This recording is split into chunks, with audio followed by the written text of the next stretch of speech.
YouTube ప్రేక్షకులందరికీ మహాశివరాత్రి శుభాకాంక్షలు.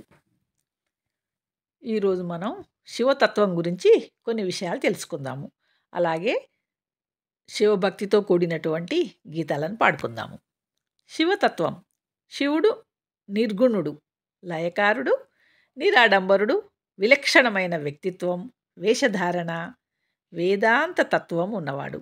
అందరూ అందంగా కనిపించాలనుకుంటారు కదా, కానీ అందుకు భిన్నంగా శివుడు స్వయంగా నిరాడంబర జీవితాన్ని గడుపుతూ ఎవ్వరూ ధరించలేని, చూడటానికి భీతిని కలిగించే అలంకారాలతో సాక్షాత్కరిస్తాడు. అందువల్లే శివతత్వం అనేది స్థిరపడింది. అందరూ పట్టు వస్త్రాలు ధరిస్తే శివుడు దిక్కులు అనే వస్త్రాలను ధరించి దిగంబరుడయ్యాడు. అందరూ బంగారు మేడల్లో నివసిస్తుంటే శివుడు శ్మశానంలో నివసిస్తాడు. అంతిమంగా ప్రతి ప్రాణి చేరేది శ్మశానానికేనని తెలియజెప్పటానికే ఆయన శ్మశానవాసి అయ్యాడు. శివుడు లయకారుడు, అంటే అన్నింటినీ లయం చేసేవాడు. అయితే ఆయన లయం చేసేది మనుషులలో దాగి ఉన్న చెడు, పాపం, అజ్ఞానం, కోరికలు, బంధాలు, శారీరక మానసిక దోషాలు, దుష్కర్మలు, ఇంద్రియాలు, భౌతికాలను, మంచి చెడుల విచక్షణ పోయినప్పుడు శివుడు ఈ ప్రపంచాన్ని లయం చేస్తాడు. అప్పుడే నూతన సృష్టి జరుగుతుంది. అత్యంత రహితమైన లింగతత్వమే ఆత్మ. ప్రతి దేహంలోనూ ఆత్మ అనే లింగం ఉంటుంది. ఆ లింగ స్వరూపుడే ఈ శివుడు, జీవుడు.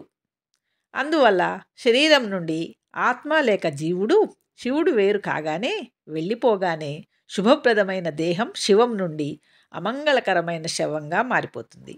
అనంత నిరాకార పరబ్రహ్మ చిహ్నం లింగం. దేహం మీద మమకారం ఎంత పెంచుకున్నా చివరికి మిగిలేది బూడిదేనన్న జ్ఞానం అణువణువునా వంట పట్టించుకోవాలన్న ఉపదేశాన్ని అందిస్తుంది పరమేశ్వరుని శరీరం.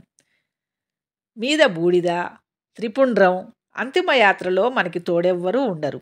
తాను మనతో ఉన్నాననే భరోసా ఇవ్వడానికే శివుడు శ్మశానాలలో సంచరిస్తుండటం వల్ల శ్మశాన వాటికలకు కైలాస భూములని కూడా పేరొచ్చింది. బూడిదనే విభూది. మానవులకు చావు పుట్టుకలు అనివార్యమని భగవద్గీత బోధిస్తుంది. మరణించిన వ్యక్తి చివరిగా బూడిదగా మారి పంచభూతాలలో కలిసిపోతాడు. శివుడి శరీరం మీద ఉండే బూడిద లౌకిక సుఖాల నుంచి దూరంగా ఉండి ఆధ్యాత్మికత దిశగా మనసు మళ్లించాలని చెబుతుంది. దేహం నుండి జీవం పోయి పరలోకానికి పయనమయ్యే వేళ ఆ పార్థివ దేహం వెంట కన్నీళ్లతో భార్య గుమ్మం వరకే వస్తుంది. బిడ్డలు, బంధువులు మరుభూమి వరకు వస్తారు. ఆ తర్వాత వెంట ఎవ్వరూ రారు. కపాల మోక్షం కాగానే అందరూ రుణం తీరిపోయిందని వెళ్ళిపోతారు. కాలుతున్న ఆ కాష్టం దగ్గర పంచభూత్మికమైన పార్థివ దేహం చితాభస్మంగా మారే వరకు సాక్షిభూతుడుగా నిలబడే భూత గణాధిపతి ఆ పరమేశ్వరుడు ఒక్కడే. ఈశాన సర్వ విద్యానాం ఈశ్వర సర్వభూతానాం బ్రహ్మాధిపతిర్ బ్రాహ్మణాధిపతిర్బ్రహ్మ శివో మే ఆస్తు సదాశివోం. శివో అభిషేక ప్రియ, అంటే శివుడు అభిషేక ప్రియుడు. కాసిని నీళ్లు లింగంపై పోస్తే సంతోషించి సర్వైశ్వర్యాలను కూడా ప్రసాదిస్తాడు మనకు. నీలకంఠుని శిరస్సుపై నీళ్లు జల్లి వత్తిరుసుమంత ఎవ్వడు పారవైచు, గామధేనువు వానింట గాడి పసర, మల్లసుర శాఖి వానింటి మల్లె చెట్టు. అంటే దీని తాత్పర్యం, శివలింగంపై నీళ్లతో అభిషేకం చేసి పూలు, పత్రి, మారేడు దళాలను ఆయన శిరస్సుపై ఉంచేవాని ఇంటిలో దేవతల గోవు, కామధేనువు కాడి పశువుగా పడి ఉంటుందట. కల్పవృక్షం అనే దేవతా వృక్షం ఇంటి ఆవరణలో మల్లె చెట్టులాగా ఉంటాయట. శివార్చన, అభిషేకం చేస్తే అన్ని అభిష్టాలు తీరతాయి, సకల ఐశ్వర్యములు కూడా సమకూరుతాయి. నిశ్చల భక్తితో ఉద్దరినేడు జలం అభిషేకించినా ఆయన సుప్రసన్నుడు అవుతాడు, మన అభిష్టాలు నెరవేరుస్తాడు. అందుకే ఆయన భోళా శంకరుడు. హిందువుల అర్చనా విధానంలో ఎంతో ప్రాధాన్యం కలిగిన అభిషేకానికి ఎన్నో ద్రవాలు వాడుతూ ఉంటాం. అలా మనం వినియోగించే ఒక్కో ద్రవానికి ఒక్కో విశిష్టత, ఒక్కో ప్రత్యేక పరమార్థం ఉన్నాయి. అవి తెలుసుకోవడం వల్ల నిత్యారాధకులకు ఎంతో సౌకర్యంగా ఉంటుంది. మన పెద్దలు ఎంతో విలువైన ఈ సమాచారాన్ని ప్రాచీన గ్రంథాలలో కూడా నిక్షిప్తం చేశారు. ఆ సమాచారం మనందరం తెలుసుకుందాం. శివుడికి ఆవు పాలతో అభిషేకిస్తాం. ఆవు పాలతో అభిషేకిస్తే సర్వ సౌఖ్యాలు. ఆవు పెరుగుతో అభిషేకం చేస్తే ఆరోగ్యం, బలం చేకూరుతుంది. ఆవు నెయ్యితో అభిషేకం చేస్తే ఐశ్వర్యాభివృద్ధి. చెరకు రసం, పంచదార వీటితో చేస్తే దుఃఖనాశనం, ఆకర్షణ, తేనె, తేజోవృద్ధి కలుగుతుంది. భస్మజలం మహాపాపహరణం. సుగంధోదకం పుత్రలాభం. పుష్పోదకం భూలాభాన్ని కలిగిస్తుంది. బిల్వజలం భోగభాగ్యాలను ప్రసాదిస్తుంది. నువ్వుల నూనె అపమృత్యుహరణం. రుద్రాక్షోదకం మహా ఐశ్వర్యం. సువర్ణజలం దరిద్రనాశనం. అన్నాభిషేకం సుఖజీవనం. ద్రాక్షరసం సకల కార్యాభివృద్ధి. నారికేళ జలం సర్వసంపద వృద్ధి. ఖర్జూర రసం శత్రునాశనం. దూరోదకం అంటే గరిక జలం ద్రవ్యప్రాప్తిని కలిగిస్తుంది. ధనలోదకం శివ సాన్నిధ్యాన్ని. గంగోదకం సర్వ సమృద్ధిని, సంపదల ప్రాప్తిని కలిగిస్తుంది. కస్తూరి జలం చక్రవర్తిత్వం. నేరేడు పండ్ల రసం వైరాగ్య ప్రాప్తి. నవరత్న జలం ధాన్యగృహ ప్రాప్తిని. మామిడి పండు రసం దీర్ఘవ్యాధి నాశనం. పసుపు కుంకుమ మంగళప్రదం. విభూతి కోటి రెట్ల ఫలితం. విష్ణువు అలంకార ప్రియుడైనట్లే శివుడు అభిషేక ప్రియుడయ్యాడు. శివుడు అభిషేకాన్ని చాలా ప్రియంగా భావిస్తాడు కాబట్టి అభిషేక ప్రియుడు అని అనబడుతున్నాడు. అందరికీ ఆయురారోగ్యాలు కలగాలని మనస్ఫూర్తిగా కోరుకుంటూ అందరికీ మరొకసారి శివరాత్రి శుభాకాంక్షలు.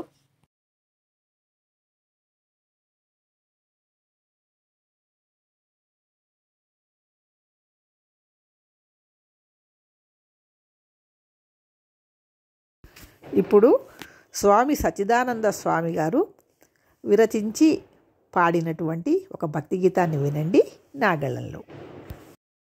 ఎంత భాగ్యమే తల్లి ఆ శివుడిది, నిన్ను పొందగలిగెనమ్మ తపస్సు ఫలమిది. ఎంత భాగ్యమే తల్లి ఆ శివుడిది, నిన్ను పొందగలిగెనమ్మ తపస్సు ఫలమిది. అల్లి బిల్లి పలుకగలుగు వారలంతా అంటినారుగాదే వాణినెంతో కొంత. అల్లి బిల్లి పలుకగలుగు వారలంతా అంటినారుగాదే వాణినెంతో కొంత. బ్రహ్మకింతే భాగ్యమేమి చెప్పుదుమింకా, అమ్మ శివుని దొక్కనిదే భాగ్యమంతా. బ్రహ్మకింతే భాగ్యమేమి చెప్పుదుమింకా, అమ్మ శివుని దొక్కనిదే భాగ్యమంతా.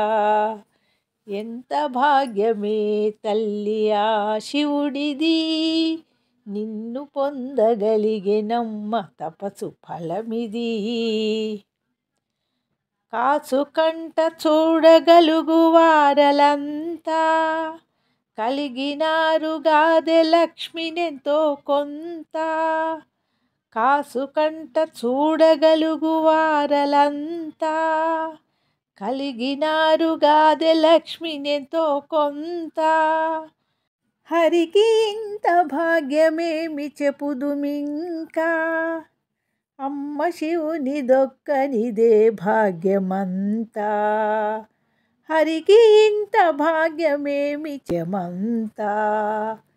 ఎంత భాగ్యమే తల్లి ఆ శివునిది, నిన్ను పొందగలిగెనమ్మ తమే తల్లి ఆ శివుడిది. నిన్ను పొందగలిగినమ్మ తపస్సు ఫలమిది. సహుషుడొకడు కబురు పంపి పిలిచినంత, ఇంకెగాద శచి గొప్పలు ఎంతో కొంత. సహుషుడొకడు కబురు పంపి పిలిచినంత, ఇంకెగాద శచి గొప్పలు ఎంతో కొంత. ఇంద్రభాగ్యమింతే ఏమి చెప్పుదుమింకా, ఇంద్రభాగ్యమింతే ఏమి చెప్పుదుమింకా, అమ్మ శివుని దొక్కనిదే భాగ్యమంతా. అమ్మ శివుని దొక్కనిదే భాగ్యమంతా. ఎంత భాగ్యమే తల్లి ఆ శివునిది, ఎంత భాగ్యమే తల్లి ఆ శివునిది, నిన్ను పొందగలిగెనమ్మ తపస్సు ఫలమిది. మాట కందవమ్మ నీవు మనసు కందవు, వేదతతులకైన నీవు పట్టు చిక్కవు. మాట కందవమ్మ నీవు మనసు కందవు, వేదతతులకైన నీవు పట్టు చిక్కవు. ఎవ్వరమ్మ నిన్ను అందగలిగినారు, ఎవ్వరమ్మ నిన్ను అందగలిగినారు.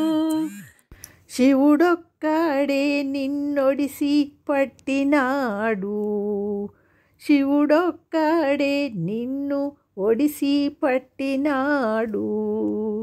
ఎంత భాగ్యమే తల్లి ఆ శివునిది, నిన్ను పొందగలిగెనమ్మ తపస్సు ఫలమిది. ఎంత భాగ్యమే తల్లి ఆ శివునిది, నిన్ను పొందగలిగెనమ్మ తపస్సు ఫలమిది. లోకమ్మున విడివడని జంట ఉన్నదా, మీ జంటకు ఎప్పుడైనా ఎడము ఉన్నదా. లోకమ్మున విడివడని జంట ఉన్నదా, మీ జంటకు ఎప్పుడైనా ఎడము ఉన్నదా. అవునమ్మా ఈ భాగ్యము శివుడే నోచెను, అవునమ్మా ఈ భాగ్యము శివుడే నోచెను. సచ్చిదానంద భావద్వయ పదము నోచెను, సచ్చిదానంద భావద్వయ పదము నోచెను. ఎంత భాగ్యమే తల్లి ఆ శివుడిది, నిన్ను పొందగలిగెనమ్మ తపస్సు ఫలమిది. ఎంత భాగ్యమే తల్లి ఆ శివుడిది, నిన్ను పొందగలిగెనమ్మ తపస్సు ఫలమిది. అల్లి బిల్లి పలుకగలుగు వారలంతా, అంటినారు గాదె వాణినెంతో కొంత. అల్లి బిల్లి పలుకగలుగు వారలంతా, అంటినారు గాదె వాణినెంతో కొంత. బ్రహ్మకింతే భాగ్యమేమి చెప్పుదుమింకా, అమ్మ శివుని దొక్కనిదే భాగ్యమంతా. బ్రహ్మకింతే భాగ్యమేమి చెప్పుదుమింకా, అమ్మ శివుని దొక్కనిదే భాగ్యమంతా. ఎంత భాగ్యమే తల్లి ఆ శివుడిది, నిన్ను పొందగలిగెనమ్మ తపస్సు ఫలమిది. నిన్ను పొందగలిగెనమ్మ తపస్సు ఫలమిది, నిన్ను పొందగలిగెనమ్మ తపస్సు ఫలమిది.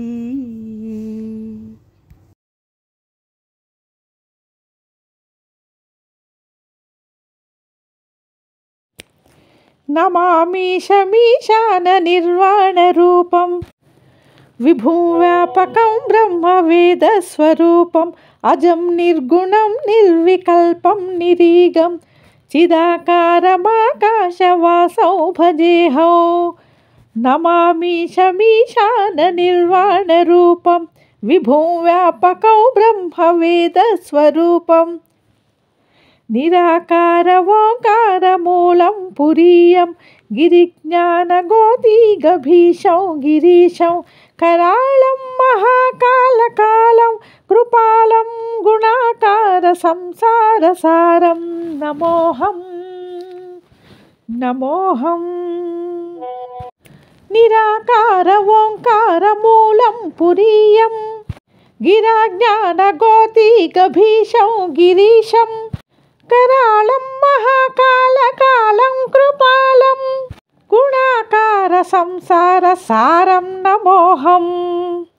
ఉషారాగ్ని సంకాశ గౌరం గభీరం, మనోభూతకోటి ప్రభాశీషహీరం స్ఫురన్మౌళికల్లోలిని చారుగంగా రసద్బాలబాలేందు కంఠే భుజంగా జలత్కుండలం శుభ్రనేత్రం విశాలం ప్రసన్ననానౌ నీలకంఠం దయాళం మృగాదీశచల్మాంబరం ముండమారం ప్రియం శంకరం సర్వనాథౌ భజానం ప్రచండం ప్రకృష్టం ప్రగల్భం పరేశం అఖండం భజే భానుకోటి ప్రకాశం త్రైశూల నిర్మూలనౌ శూలపాణిం భజేశం భవానీ పతిం భావగమ్యం కళాతీత కళ్యాణ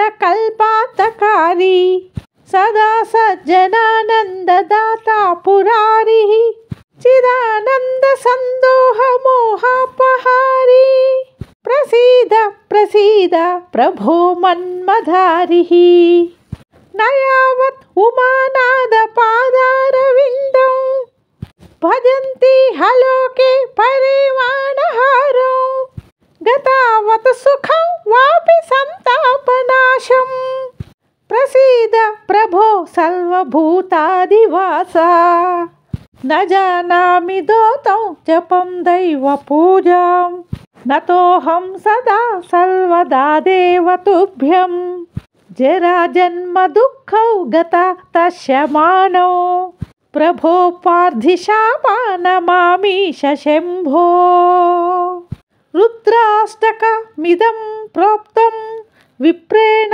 హరతుష్టయే ఏ పఠంతి నరా భక్త్యా తేషాం శంభుః ప్రసీదతి.